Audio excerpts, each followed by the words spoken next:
These are reflections on the prayer and readings for the 20th Sunday in the liturgical year. And they're coming a little late because this past Sunday we celebrated the awesome solemnity of the Assumption of Mary into heaven, which of course was the second of the resurrections. Jesus, the resurrection and the life, back on Easter. And Mary, some months later, we celebrate her dormition. So we don't know if she actually died or just fell asleep and was assumed into heaven. And then, of course, her assumption into heaven to be sitting at Jesus' right hand as the Queen of the universe, and the Queen of Israel, the Queen of the Church. And so I thought to throw this in because the readings are so wonderful, and they conclude, or almost conclude, what we have started in John chapter 6. So let's first of all jump to the letter to the Ephesians in chapter 5. And that first sentence is so appropriate today.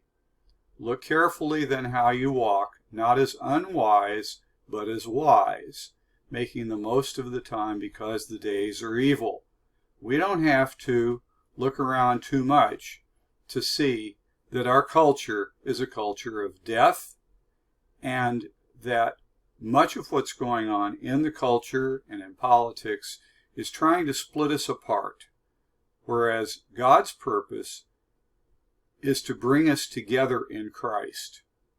So, what does Paul advise? Don't be foolish. There you go. Don't be unwise. Don't be foolish. Be wise.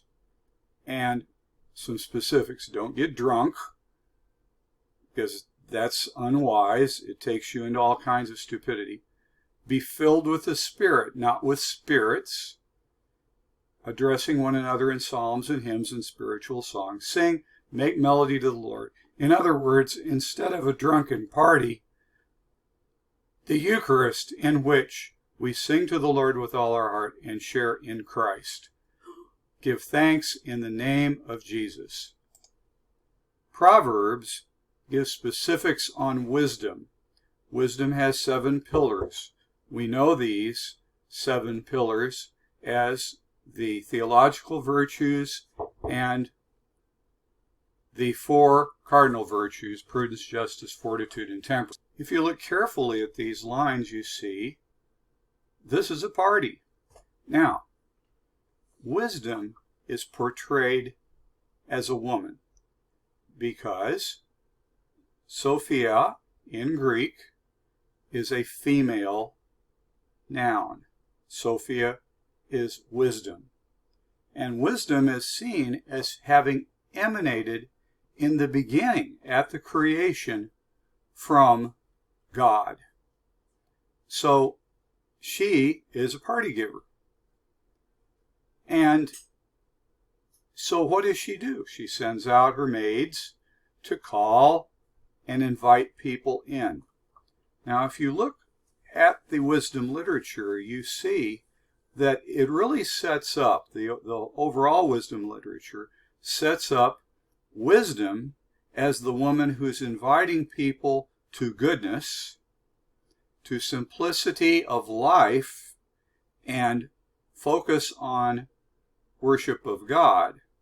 But there are evil women, and really if you look at the Old Testament, you see these would be prophetesses or cult prostitutes, or inviting people to evil, to this kind of orgies that St. Paul was talking about in Ephesians as things to avoid. So Proverbs is inviting to come and have a feast of bread and wine, which reminds us of the Toda sacrifice in the temple, which was the sacrifice, the only one that's supposed to exist after the coming of the Messiah, and it was a sacrifice of bread and wine. Now, when we turn next to the responsorial psalm, then, we see that we have Psalms 34 again. We've been using that all month, and we'll continue to use that because it focuses on the same thing, on the banquet of God, on the banquet for the faithful, for those who are wise. And also, please note, right in the middle, the poor cried out, and the Lord heard. So we are called to poverty of spirit, to not being proud and arrogant and vain. We are called to have this poverty of spirit, and the Lord will hear then when we cry for help. And here, by surrounding us with his angels, his messengers, therefore his word, and giving us again the bread that we need. So taste and see that the Lord is good. There is a foreshadowing here, of course, of the Holy Eucharist. Now, one last thing. Fear the Lord, you his saints. We are enjoined, and we heard this all over and over again from St. John Paul. Be not afraid.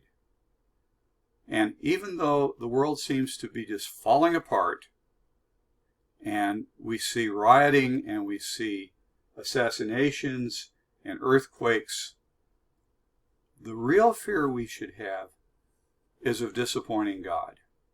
Because God's not an angry God. God's not looking for reasons to punish us. God wants us to keep from punishing ourselves and punishing each other. So fear of the Lord is fear of doing something that will disappoint him, namely, not engaging in right worship or hurting our brothers and sisters. And finally, they come to John 6. And these are the verses that set up next week, that set up the division next week. Jesus is saying, I am the living bread. The manna was not the bread sent from heaven. I am the living bread that came from heaven. And if anyone eats of this bread, me, the sacrament that he left us, the sacrament of his body and blood, soul and divinity, and if anyone eats of this bread, he will live forever. She will live forever. The bread that I will give for the life of the world is my flesh. So he is equating the Eucharist with his very person, obviously under sacramental signs. The Jews say, hold on. They were thinking cannibalism. And Jesus was then said to them, now, and he didn't pussyfoot around. He said, you must eat the flesh of the Son of Man and drink his blood, or you won't have any life in you. Because it's that life which we, who worthily receive the Eucharist, we participate in the very life of Jesus Christ together, and therefore we, when we fall asleep, which is St. Paul's way of saying die, when we fall asleep, we are still in Christ, and we are raisable at the last day. So when the resurrection occurs, you go out to Fort Sam Cemetery, and you see all those lines and lines of crosses and stars, and you realize, wow, this on the last day is going to be an insane place. Well, insane in a good way. All of these resurrected bodies will be joined to God. That is, the ones who have died in charity. So, Jesus is saying, look, it's one or the other. You either are in me or you're not in me. And if you want to live forever in the presence of God, you have to eat my flesh sacramentally and drink my blood. Now, if the Eucharist were just a symbol of Jesus, or, oh, well, we remember him, he was a great guy, Jesus would have intervened at this point and said, hey, come on, you're taking me wrong. You're not going to eat my flesh and drink my blood in any sense. No. It's just a symbol. No, he didn't do that. He did not defend himself from their accusations, which will continue next week. No, he said it. And this is what we believe. And so now our collect makes more sense. Because the purpose of God is to join us together in Jesus Christ. And we appeal to God, who causes the minds of the faithful to unite in a single purpose, the single purpose to come together to give praise and glory to God. And we're asking that we love what he commands, and what he just commanded was to eat his flesh and drink his blood, and to desire what you promise, and what he's promised is eternal life, so that amid all the chaos and uncertainties of the world, our hearts may continually be fixed. What is that place where true gladness is found? In Christ, plugged into the Trinity, in awe and unity with each other in heaven forever. And that's all we really need.